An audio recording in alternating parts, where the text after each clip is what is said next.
प्रभु हमें दर्शन दे दीजिए। भोलेनाथ भगवान को मानो याद कर रहे, ऐसे ही भाव है।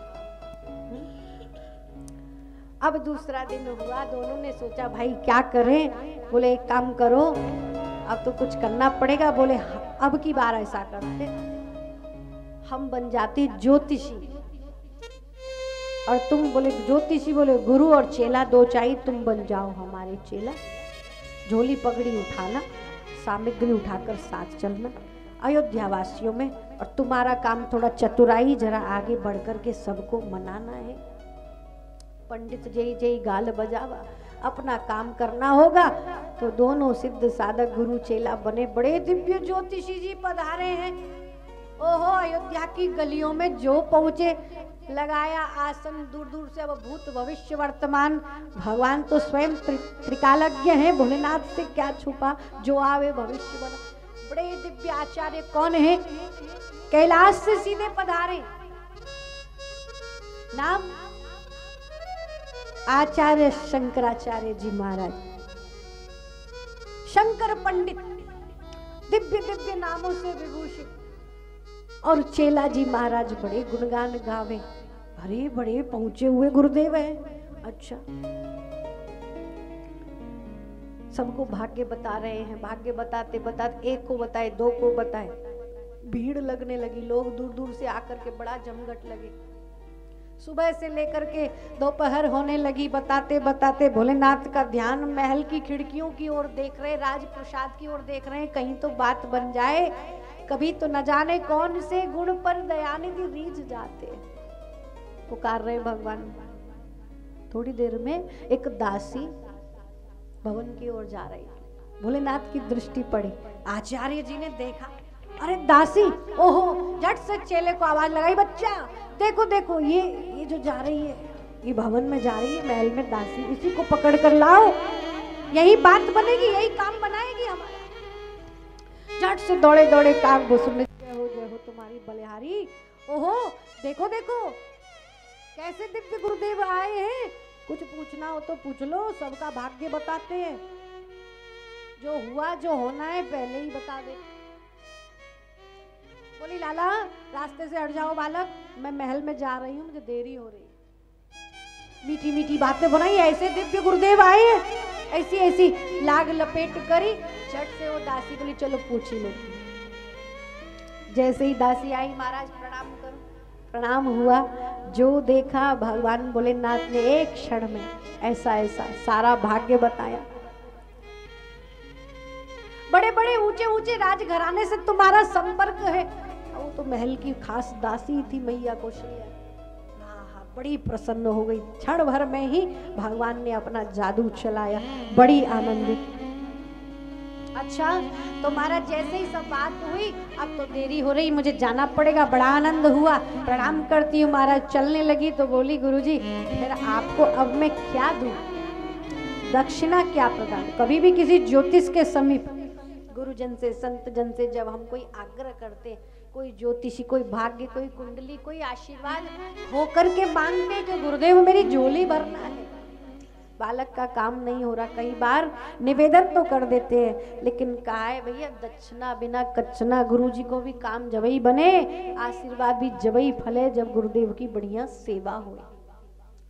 क्योंकि किसी भी कार्य विधान में स्वयं लक्ष्मी नारायण यज्ञ या अनुष्ठान आयोजन तभी सफल होता है जब उसकी दक्षिणा दी जाए। दक्षिणा कौन है?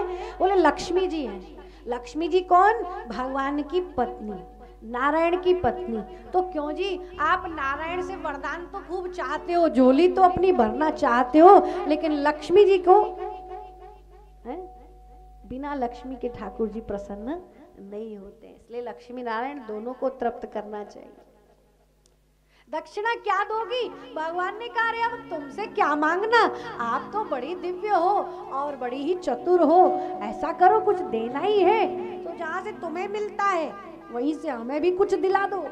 जैसे ही सुना उदासी बोली महाराज ये तो आपने, मैं कोशिश करती हूँ, ये तो बड़ा मुश्किल है काम, आपने बड़ा वो कहा। बोले यही हमारी दक्षिणा है आपसे तो, कैसे भी होकर के महल का ऐसा अवसर हो जाए, राजप्रसाद में हमें महाराज का दर्शन हो जाए, माता का दर्शन हो जाए, ऐसी कोई व्यवस्था करो। देखो अभी तुम्हें कितना सुंदर भाग्य बनाया। दासी ने कहा मैं प्रयास करती हूँ। ये तो चली गई, भीतर गई तो महल में सीधा मैया के पहुंची और जाकर के जो गुणगान कीर्ति, अरे मैया मैया सुनो, अरे रानी जी देखिए एक बड़े ही सिद्ध तपस्वी। आज बोले कैसे भीड़ लगी है सुनाए नगरी में? बोले हाँ महारानी देखिए एक बड़े दिव्य योगी तपस्वी ज्योतिषी आचार्य पधारे, बड़ा अच्छा भाग्य बताते हैं। माता ने कहा बोले अरे भाग्य ही तो बताते हैं, बताते ही होंगे। तो बोले ऐसे वैसे तो बहुत आते ही रहते हैं, इसमें कौन बड़ी बात है। संत बड़ी अच्छी बात कहते हैं। बोले देखो, बोले मैया हर किसी को ऐसा वैसा नहीं समझना चाहिए। किसी कुशल ने, किसी दिव्य आत्मा ने बड़ी दिव्य कविता कही। बोले हमारे पास 2 लाइन की कविता है। कविता क्या है कि ऐसे वैसे कैसे कैसे हो गए, ऐसे वैसे कैसे कैसे हो गए, और कैसे कैसे ऐसे वैसे हो गए। आया समझ में? आया? क्लैपिंग नहीं किया आपने? अरे एक बार, हाँ समझ में आया ना? ऐसे वैसे कैसे कैसे हो, और कैसे कैसे ऐसे वैसे हो। दासी कह रही है महारानी हर किसी को ऐसा वैसा नहीं समझना। दिखा दो हमारे प्यारे श्री राम का हाथ पढ़ करके कुछ बता दे, अच्छी अच्छी आगे पीछे की कुछ। अब राम की जहाँ बात आ जाए माता प्रसन्न हो जाती है। अच्छा तो जाओ बुला लाओ। दासी दौड़ी दौड़ी गई, बात बना दी, दक्षिणा भी तो देनी, अपनी यही दक्षिणा मांगी थी। झट से आई, आती हुई दासी को देखा, टकटकी लगाए भोलेनाथ बिल्कुल द्वार पर ही अपनी दृष्टि गड़ाए बैठे थे। आती होगी आती होगी। जैसे ही आई, महाराज दंडोत करूं, ढोक दो, प्रणाम करो, चलिए चलिए जल्दी से, महारानी जी ने आपको याद किया है। महल में आकर के हमारे राजकुमार श्री राम का हाथ पढ़ करके भाग्य देख करके बताइए। झोली उठाई, भोलेनाथ तो तैयार ही बैठे थे, और जैसे ही चले पीछे से चेला ने हाथ पकड़ा। बोले गुरुजी कहाँ? बोले आ गया बुलावा, चलो। जैसे ही चले तो झोली भी पकड़ाई, चले तो दौड़ने लगे थे। अच्छा जिन जिन की बारी आनी थी वो सब लाइन लगाए खड़े थे। बोले महाराज हमारा भाग्य तो बता दीजिए। भगवान बोले इतनी देर से हम अपना भाग्य देख रहे थे, अब तुम्हारा भाग्य राम जी जाने, अब हमें तो हमारा भाग्य पुकार रहा है, तो अब तो हमें जाना है। राजप्रसाद के द्वार तक पहुंच गए, भीतर ले आई दासी, और जहां बिल्कुल मेन एंट्री होना था वहां कहा रुकिए महाराज। तो कहा चलो। बोले क्या रे कैसे? बोले एक ही जना अंदर जा सकता है, यहाँ महल है, व्यवस्था है, कुछ नियम है, ऐसे ही थोड़ी एक ही जा सकता है। भोलेनाथ बोले हाँ हाँ हाँ बिल्कुल, हमें कोई समस्या नहीं है, चलिए चलिए हम अभी चलेंगे। चेला ने हाथ पकड़ा। बोले गुरुजी बात तो हमने बनाई थी, क्या हमें छोड़ दो? बोले बेटा अपने अपने भाग्य की बात है, कोई बात नहीं, किसी का मौका लग जाता है किसी का नहीं लगता। बोले बाबा क्या बात कर रहे हो, ऐसे तो नहीं जाने दूंगा। बोले यहाँ तक तो साथ साथ। जैसे ही बोले इस बालक को, बच्चे को बाहर बिठा दो, लड्डू पूड़ी खाने को दे देना, हम जाते भीतर भाग्य देखने।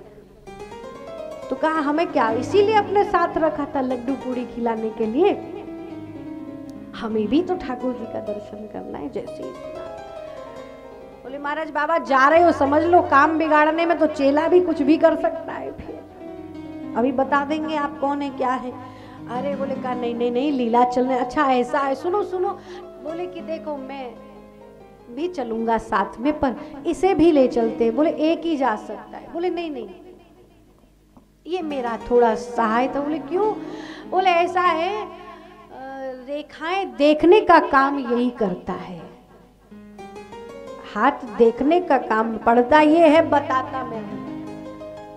बोले ये पढ़ता है। तो दासी बोली फिर ये अंदर जाएगा, आप बाहर बैठो।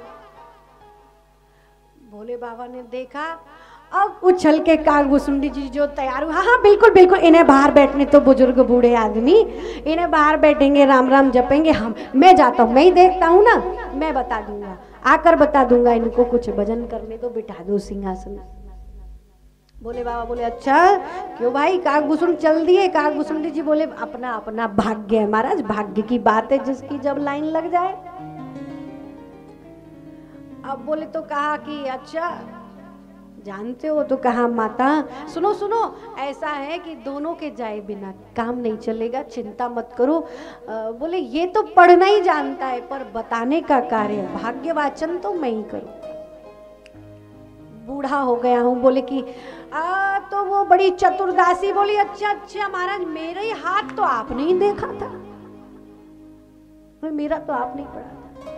बोले नाथ एक पल को तो चुप हुए, फिर झट से बोले अरे अरे अरे नहीं प्यारी, देखो आप बड़ी हो ना, आपकी तो सारी रेखा मंडल तैयार है, पर वह बालक है और ये बालक की पैनी दृष्टि है, तो बालक की रेखा देखने का कार्य बालक ही करेगा।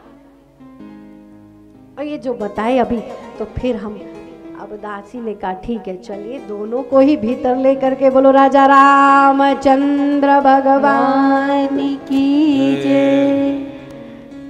भगवान की राज प्रसाद में प्रवेश हुआ, सन्मुख पहुंचे, माता ने बड़ा सुंदर स्वागत किया है, आइए महाराज, सुंदर सुंदर सिंहासन पर बिठाए। दोनों सिद्ध साधक बड़े जम कर के बैठ गए, भगवान लीला कर रहे हैं।